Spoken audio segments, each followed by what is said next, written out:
주님께서 여러분과 함께 마테오가 전한 거룩한 복음입니다. 주님 영광 받으소서. 예수님께서 말씀을 하고 계실 때 한 회당장이 와서 예수님께 엎드려 절하며 제 딸이 방금 죽었습니다. 그러나 가셔서 아이에게 손을 얹으시면 살아날 것입니다.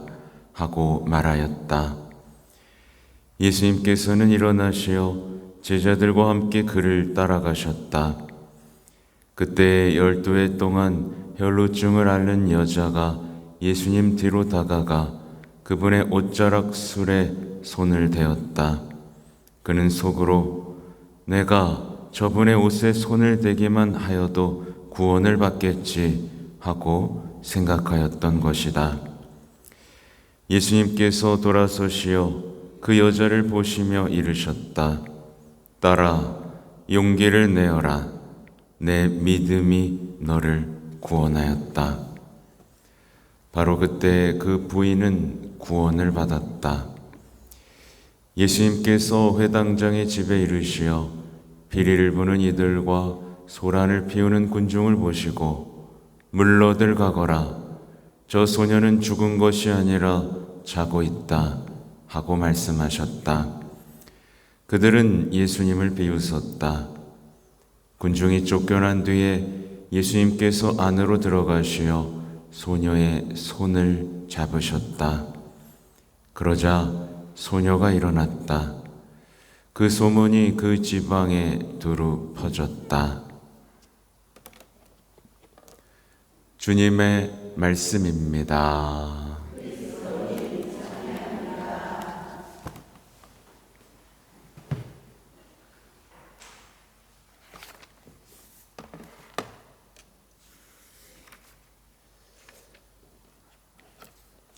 예수님, 오늘 복음은 어디서 많이 들어봤죠? 얼마 전에 들었던 이제 병행 구절 있고, 우리가 이제 이번 주의 복음을 한번 쭉 살펴보니까 우리가 좀 평범하게 듣던 익숙했던 복음들이 이렇게 나열됩니다. 신분 이때가 제일 조금 힘들어요. 우리가 늘 들어왔고 익숙한 복음들을 마주하게 되니까요. 오늘은 호세아 예언서인데요.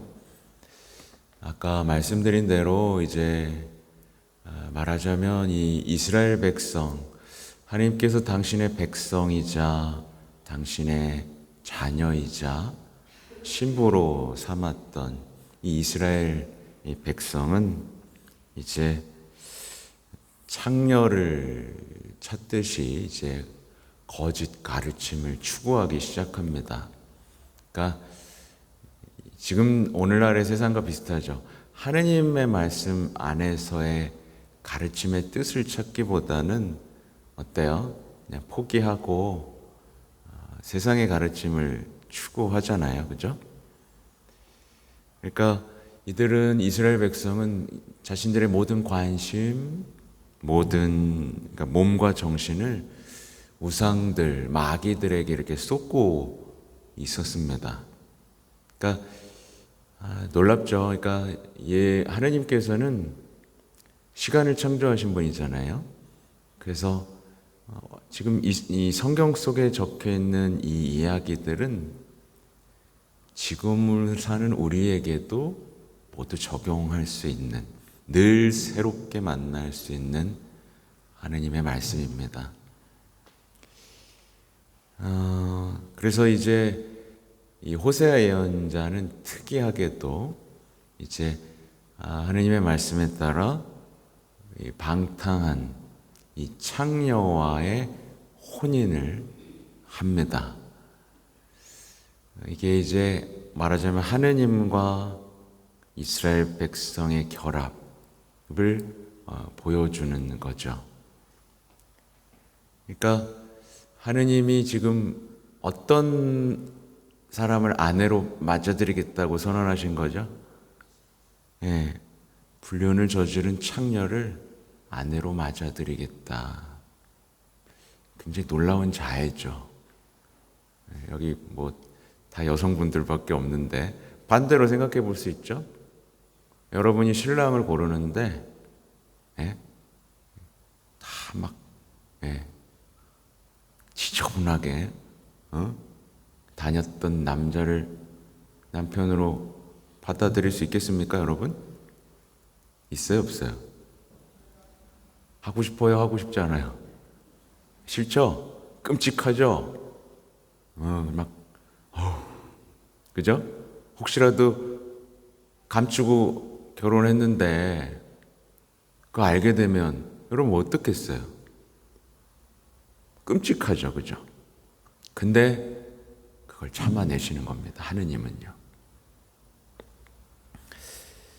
그러니까 이 끔찍한 관계를 참아가면서까지 이스라엘을 구원하고자 했던 이 하느님의 애틋한 그 자애가 뭔지를 이제 우리는 마주하게 되는 겁니다.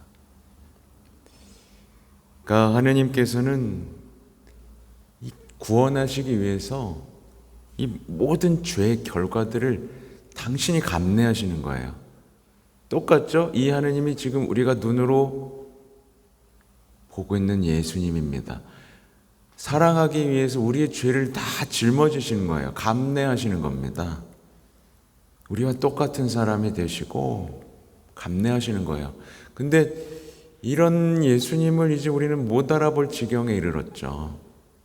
평화를 바란다면서 악을 추구하고 죄는 무감각하고 도무지 자기가 뭘 잘못했냐라는 소리만 치는 정말 안타까운, 자기가 창녀이면서 내가 뭘 잘못했는데, 요즘 사람들의 말하고 비슷하죠, 그죠?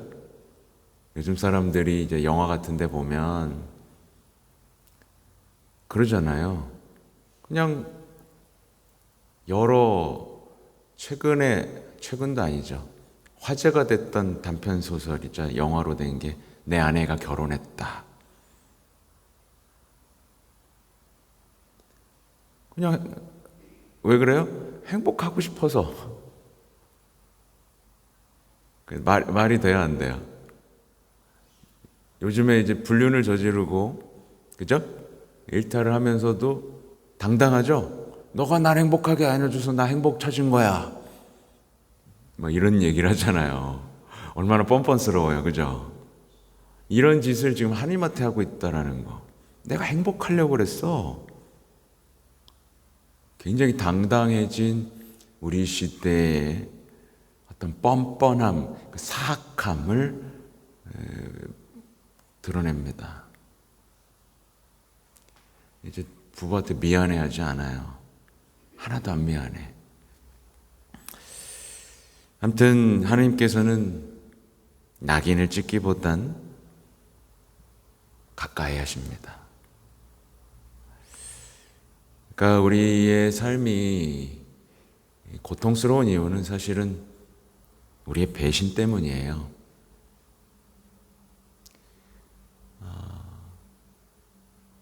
그래서 자꾸 이제 가정 기도를 하라는 얘기는 우리가 서로에게 충실하지 못하다는 것은 하나님께 대한 불충실을 드러내는 거울이기 때문입니다.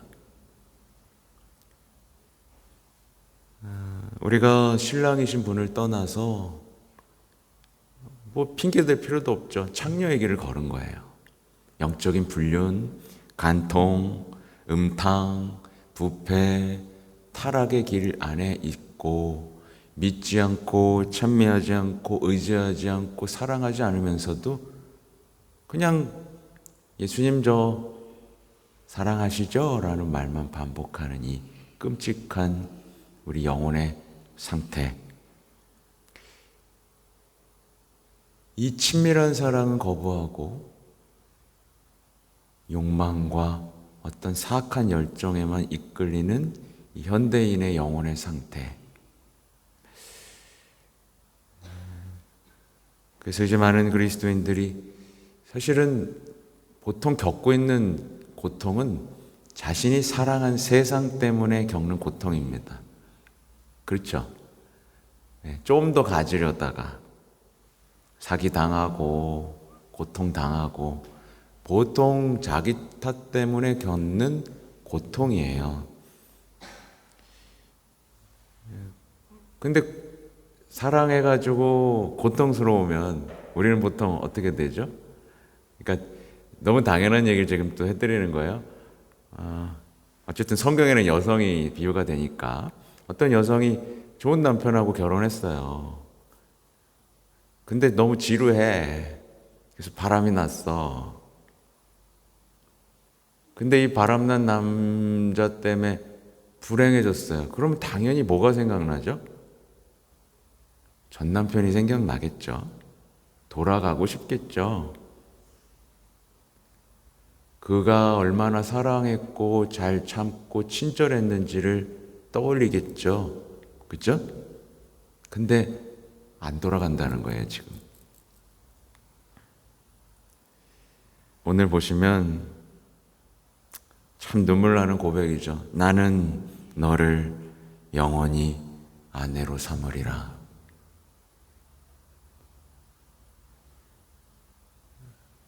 그래서 이제 예수님께서 오셔서 혼인잔치 하시는 겁니다. 우리와의 혼인잔치요. 나는 너를 영원히 아내로 삼으리라. 근데도 이제 많은 영혼들이 이 유혹자와의 시간, 세상과의 시간에서 돌아오질 않는 거예요. 그때가 좋았는데 과연 한 번도 안 좋았을까요? 한 번도 안 좋았을까? 자신에게 부끄럽고 해로운 일을 멈추지 않는 사람들의 모습이 참 안타깝습니다. 그래서 오늘 복음을 보면 똑같죠? 오늘 복음을 보면 뭐랄까요? 멀리하지 않으시고 이 부정한 여인 둘이 나오지 않습니까? 그때 당시 시선으로 봤을 때 불결한 여인들이에요. 다 불결합니다. 왜? 혈루증. 사람들은 불결해서 공동체에서 떼놨었단 말이에요. 죽은 여인 손대면 안 됐어요. 불결했어요. 근데 어떻게 하시죠? 만집니다. 당신이 더러워지고 불결해진다고 생각하지 않으세요. 다가가시는 거예요. 교부들은 이런 표현을 하더라고요. 그분과 결혼함으로써 창녀가 순결한 여인이 된다. 인간의 결합에서는 이제 처녀가 어떻게 보면 순결을 잃잖아요. 근데 하느님과의 결합 안에서는 우리가 더러운 죄인, 더러운 창녀일지라도 깨끗이 씻어진다 라는 표현을 해요. 그래서 교황님이 이제 얼마 전에 했던 강론을 가져왔는데 이제 6월 말이었죠. 예수님께서는 당신을 만지게 허용하시고 만지는 것을 두려워하지 않으십니다. 하나님께서는 정결한 이들을 한쪽에, 불결한 이들을 다른 쪽에 두어 분리하신다는 그릇된 종교적 관념에 도전하십니다. 우린 자꾸 나누려고 하잖아요. 저 사람 죄인. 하나님께서는 이렇게 분리하지 않으십니다. 우리 모두가 하나님의 자녀이기 때문이죠. 부정은 음식, 질병, 죽음에서 오는 게 아니라 부정한 마음에서 오는 겁니다. 실제로 요즘에도 하나요? 장례식장 가면 막 소금 이거 아직도 사람들 해요? 부정 탄다고? 뭐 파묘가 얼마 전에 유행했던 것처럼 사람들은 어떤 그 죽음, 어떤 뭔가의 잘못에서 부정 탄다라는 표현을 하면서 뭔가를 계속 분리하려고 하지만 그건 마음에서 온다. 그래서 교황님은 이렇게 말씀하세요. 우리는 다음과 같은 교훈을 배워야 합니다. 영혼의 고통, 우리 영혼이 받은 상처, 우리를 짓누르는 상황, 심지어 주의 앞에서도 하느님께서는 우리를 멀리하지 않으십니다. 하나님께서는 우리를 부끄러워하지 않으시고, 하나님께서는 우리를 판단하지 않으시고, 오히려 가까이 다가오셔서 만지게 하시고, 만지시고, 우리를 죽음에서, 질병에서 일으키십니다. 항상 손을 붙잡아 일으키십니다.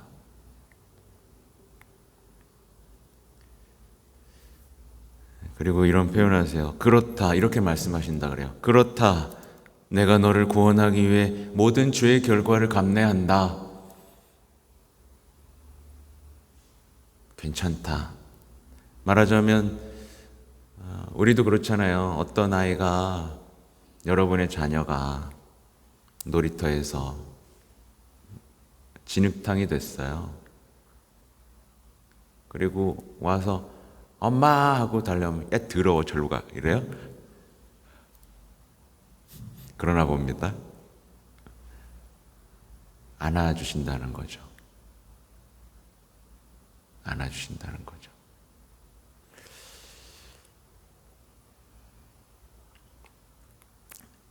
그리고 교황님이 예수님께서 우리에게 보여준 이 모습을 우리 마음에 새깁시다.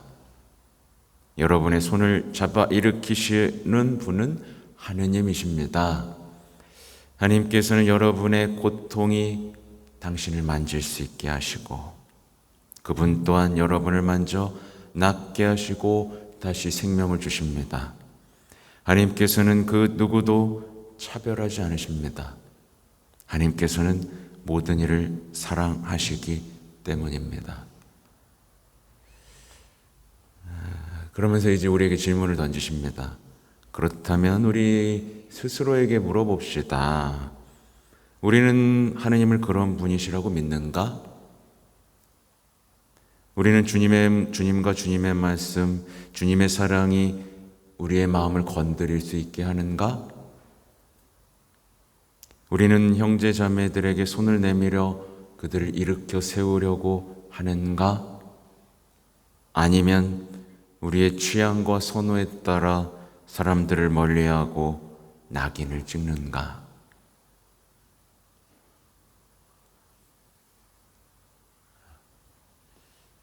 그러면서 우리를 찌르시죠. 우리는 사람들을 낙인 찍습니다. 제가 여러분에게 질문을 하나 하겠습니다. 주 하느님께서도 사람들에게 낙인을 찍으실까요? 여러분 모두 이 질문에 답해 보십시오. 하느님은 사람들에게 낙인을 찍으시는가? 나는 끊임없이 사람들에게 낙인을 찍으며 살고 있는 것은 아닌가?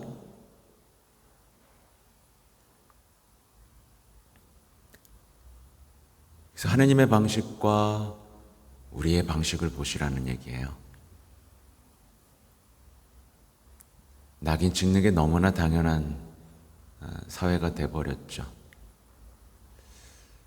만약에 우리가 예수님이, 하느님이 우리를 사랑하도록 마음을 연다면 우린 정말 많이 달라질 겁니다. 이렇게 시시하게 못 살아요. 시기, 질투, 험담, 낙인, 이게 얼마나 비참한 인생인지, 이건 하나님의 사랑을 모르는 사람의 특징이죠. 이렇게 못 살아요. 하소연하고 힘들어하고 그렇게 못 삽니다. 그죠? 제가 이제 가끔 신자분들을 만나고 듣다 보면 가끔 그럴 때가 있어요. 얼굴은 참 선해. 그리고 무슨 말을 해. 근데 자신이 악하다는 걸 몰라요. 그걸 몰라요. 자신이 얼마나 악한지 몰라요. 자신이 악을 전하고 있고 악을 퍼뜨리고 있고 하느님을 반대하고 있다는 걸 몰라요.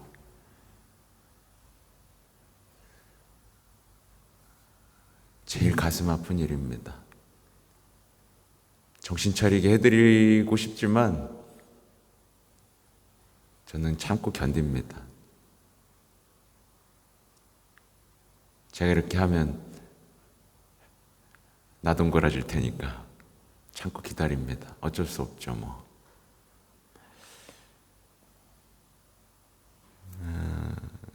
교황님은 그 누구도 불결한 사람으로 취급하지 말자고 하십니다.